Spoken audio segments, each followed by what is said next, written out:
about the single player mode.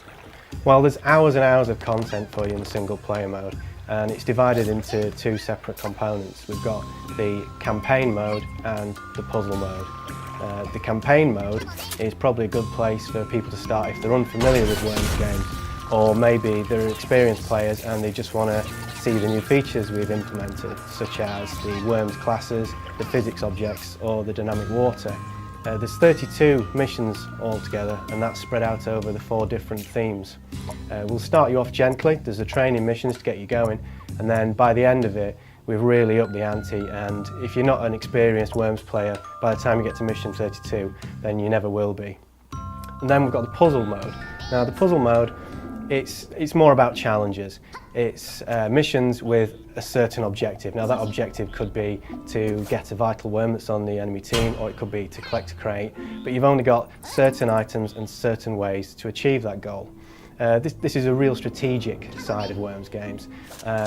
It's going to be a head scratcher, and I think it's really going to excite people when they finally get to finish one of the puzzles. There's 20 of those in total, so there's plenty there to keep people going.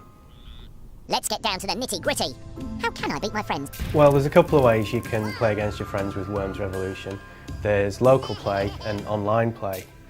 Local play, it's the social side of Worms really. That's where you get 3 of your mates round to your house, all 4 of you sit on the sofa, and you can either grab 4 pads or you can get 1 pad and pass it round, and you can enjoy the banter and the fun that goes with playing Worms with people in the room with you. And there's nothing better in local play than seeing the expression on your mates' faces as you drop their last worm into the water. And then you've also got the online mode.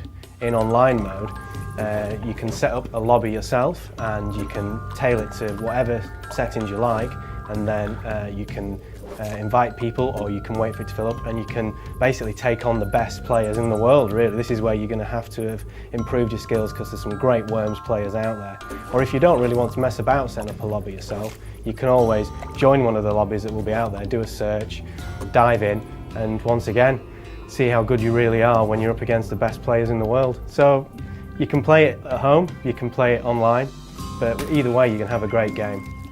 What modes are available to play? Well, we've got 3 modes that you can choose from to play. We've got the Deathmatch mode, the Forts mode, and the Classic mode.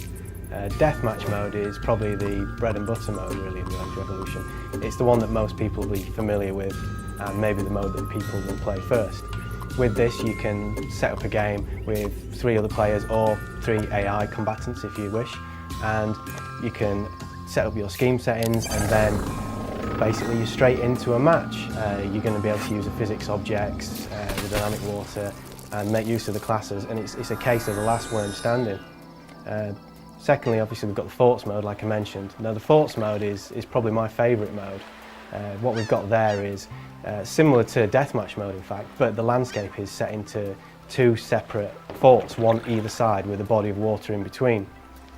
Now this means that you've got to use a little bit more strategy here, because you can't get directly to the opposing teams. So you might want to use height to your advantage and try and get shots down from above, or you might want to bunker down and maybe do hit and run, dark side tactics essentially.